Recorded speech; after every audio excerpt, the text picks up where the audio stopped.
बोला बंसी। हाँ, मैंने तो पूछा ही नहीं, ये क्या हो गया?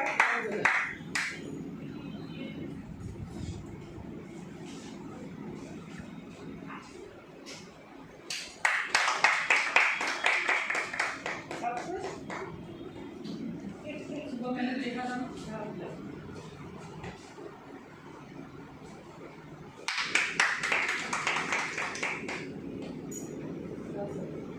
मैं तो कपूर की बेटी मैंने तो मेरे भाई हाँ आंटी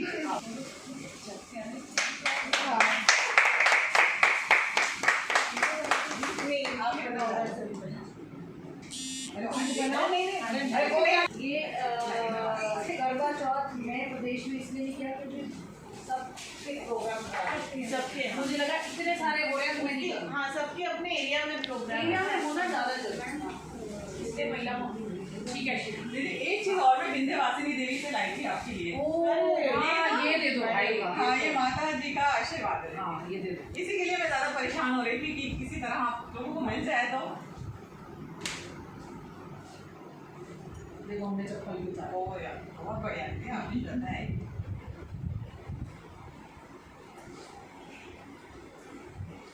हम इसको संभाल के रखें। हाँ दीदी ये तो सच में और चुनाव लड़ेंगे तब पहनेंगे। हाँ बहुत अच्छा कॉम्बिनेशन दोनों भगवान आपको विजय दिलाए, विजय श्री की प्राप्ति हो। माँ विंध्यवासिनी।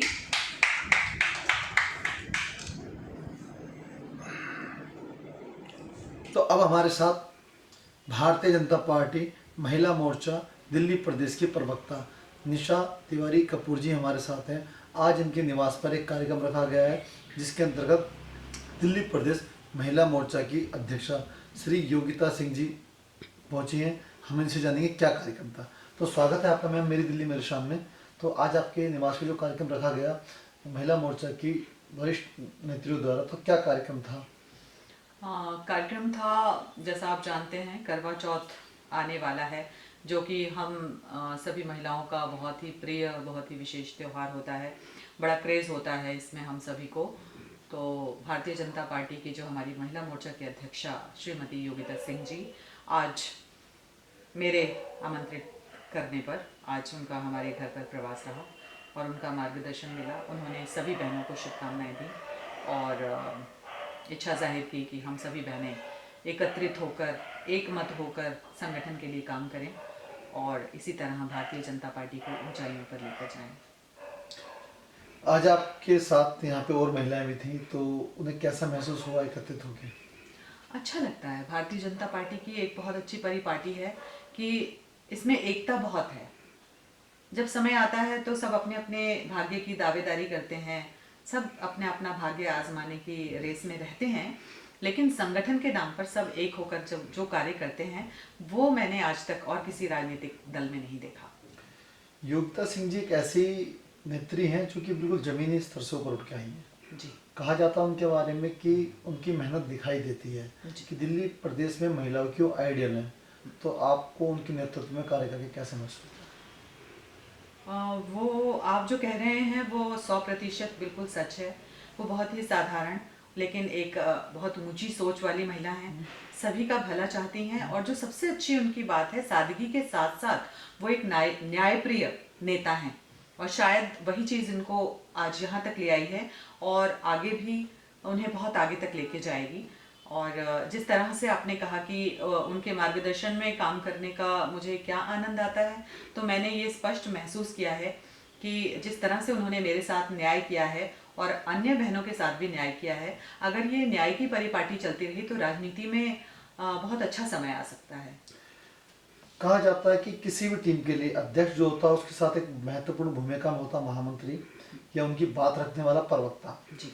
तो आपके बारे में दिल्ली में सब लोग जानते हैं, आपके साथ एक मोनिका पंत भी हैं और आप भी हैं, तो अर्चना जी भी हैं। एक ऐसा कहीं महसूस होता है कि ज़्यादा की जो शक्ति जमुना पार को ही दे दी गई है, तो उस विषय में थोड़ा सा मुझे लगता है कि पहली बार इतनी ताकतवर शाहदरा या ये कहें पूरी दिल्ली की टीम है।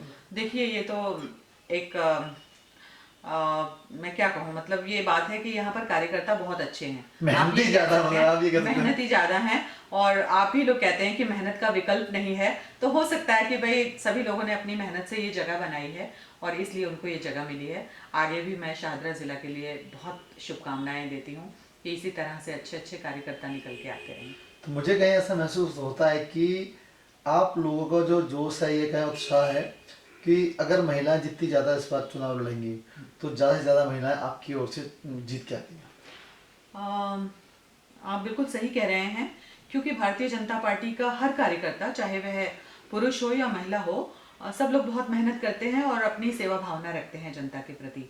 और आपने देखा भी कि कोरोना के समय में सबने किसी ने ये नहीं सोचा कि हम हमारे स्वास्थ्य के लिए ये कितना हानिकारक होगा या हमारे जीवन के लिए कितना हानिकारक होगा। सबने बढ़ चढ़कर पहले ही दिन से, जिस दिन से लॉकडाउन लगा, कोरोना आया, उन सब ने अपना जी जान से अपनी मेहनत की, लगन से। तो सेवा कार्यों में सब लोग लगे रहे। हमारे प्रधानमंत्री आदरणीय नरेंद्र मोदी जी की प्रेरणा से सेवा ही संगठन, सेवा और समर्पण, इस तरह के कार्यक्रम चलते रहे और आज भी चल रहे हैं। तो सेवा की ये परिपाटी रुकेगी नहीं और भारतीय जनता पार्टी का कार्यकर्ता काम भी करता रहेगा और जनता का विश्वास भी जीतता रहेगा। और महिलाएं तो अच्छा घर भी चलाती हैं, समाज चलाती हैं, देश भी चलाएंगी और चलाती हैं। हर व्यवस्था को आपने देखा कि नरेंद्र मोदी जी की कैबिनेट में इस बार 11 महिला मंत्री आई हैं बन करके, तो ये भी एक बहुत बड़ी अचीवमेंट है, ऐतिहासिक है ये।